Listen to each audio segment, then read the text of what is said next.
perfumery, stationery and leather goods, wigs and haberdashery, kitchenware and food. Hey guys, well, I've never done one of these before, but as I collect things over the years, I end up with little trinkets and little devices, little contraptions that I think they're kind of interesting and unique, and probably some of you guys do too.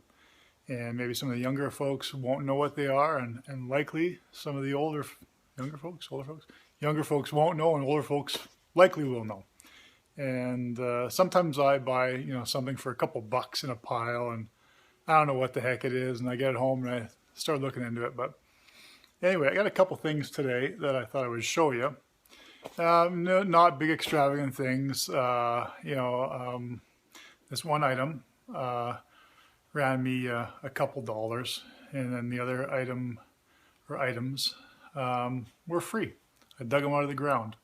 So anyway, I'll show you what they are, and I'll tell you what they are at the end, but hopefully by then you've got to figure it out, and if you don't, well, maybe you'll be in for a bit of a surprise. All right, well, just because of the shape, some of you are going to likely know what this is. So have a look.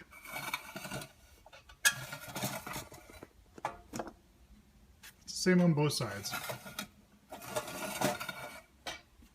It's got two little fold-out handles. It's got a plug. That's your plug-in. This is your cord end. So some of you might, or likely do, know what this is already. I'll show you what's inside of it. Aha, that's probably the giveaway. The heating elements. So this is called a flopper toaster. Flopper, obviously, because it just flops open. Now the date. Well, they may make modern versions of these retro type flopper toasters. They may. This one is not. This is how we know for sure. This is your plug. It doesn't have a ground on it. They don't make, CSA standards do not approve anything, any heating element type items like this without a ground plug. So that would be that one right there. Also, if we look at the patent date on the plug, and I don't know if I can focus in that closely for you. Let me just see where it was. There it is, right there. Yeah, patent date of 1929. So we know that this was not made any earlier than 1929. As a matter of fact, I can tell you that it wasn't made any later than 1940 either. The reason being, after 1940, they no longer made floppers. They made press-down type toasters, and you've all seen those. They still make them today, as a matter of fact. You press them down, and either a timer or a thermostat pumps them back up again. Anyway, let's get this plugged in and try it out. Okay, we're officially plugged in. Also, notice there's no switch. You're either plugged in and live and your toaster is on, or you're not. You can see the elements are heating up. It means we have continuity all through the element, which is nice. So like I said, they didn't make we knew that the patent dates this between 1929 and, like I say, 1940. So somewhere in the 30s this was made, and it was made, let's see, what was the name of the company? So we can just kind of flip this on the side and have a look. Oh, Standard Appliance Manufacturing. I've tried to find some information on this company. I haven't yet. Maybe some of you have or will. But like I say, elements are nice and warm.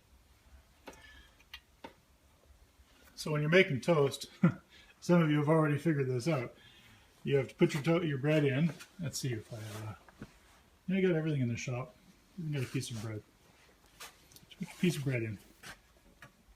And that goes. Some of you have figured out the error here, and that is you can only toast one piece of your bread at one time.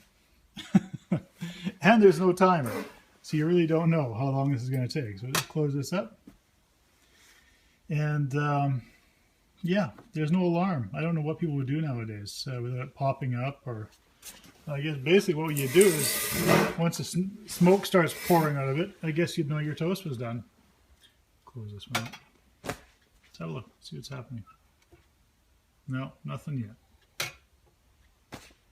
All right, it's been, I don't know, 20 seconds later. Let's have a look. Hey, we've got toast. Not exactly the most even toasting pattern, but probably better than some toasters. And if you wanted a sandwich that was just toasted on one side, well, you could have that. Let's try this. Let's wait another 20 seconds. All right.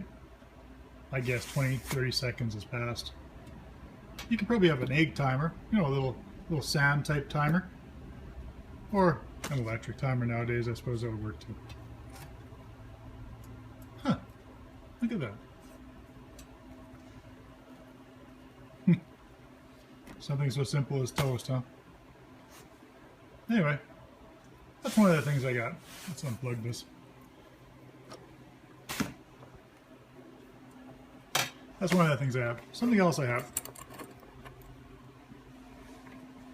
Again, that was a couple bucks.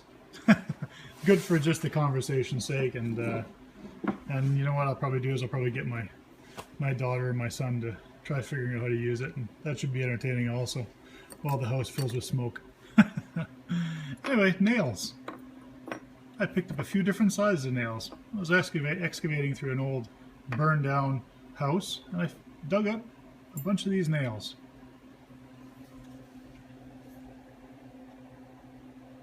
Small little finishing nails. Larger ones. Now I think these are 4 different sizes, but you know, it could be that they're just very random. I know for a fact that this one, the amount of random manufacturing wouldn't have made these two. This would have been a very small finishing nail. This would have been a larger framing nail, I'm guessing. So you got this one, but the difference between these two, maybe it's negligible. But this one to these ones, no, I don't think that's negligible. I think these are done on purpose. Anyway, they're square. They're square cut nails.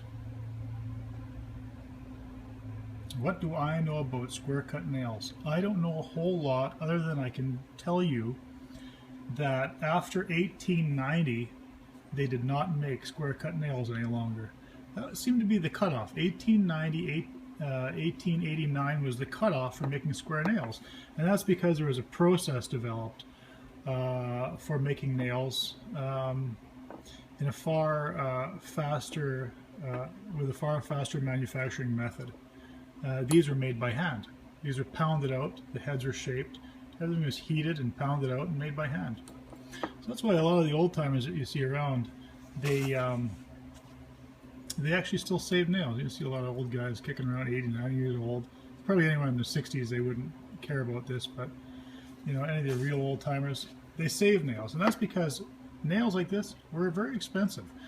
If you knocked a fence down, if you knocked a house down, you saved the nails. Anyway, 1890. Now it's quite possible that a merchant would have some of these nails still kicking around, and maybe they were sold to somebody building something after 1890. But let's face it, probably nobody held on to these nails with the new manufacturing process past 1900. So I'm guessing that this building, or I guess I don't have to guess, I can date it at least pre-1890. There's an old farmhouse, 2-story farmhouse. But in any case, square cut nails. Yeah, you don't see them a lot anymore. Unless you're digging up an old site or you're looking at an old building that's been saved. The most fascinating part was finding this finishing nail still preserved. Anyway, that's my what is it video today. I'm sure I've got lots of other things kicking around here, and you know, maybe I'll make a few more of these, but anyway, I hope you guys find that interesting. No, I don't feel like toast anyway.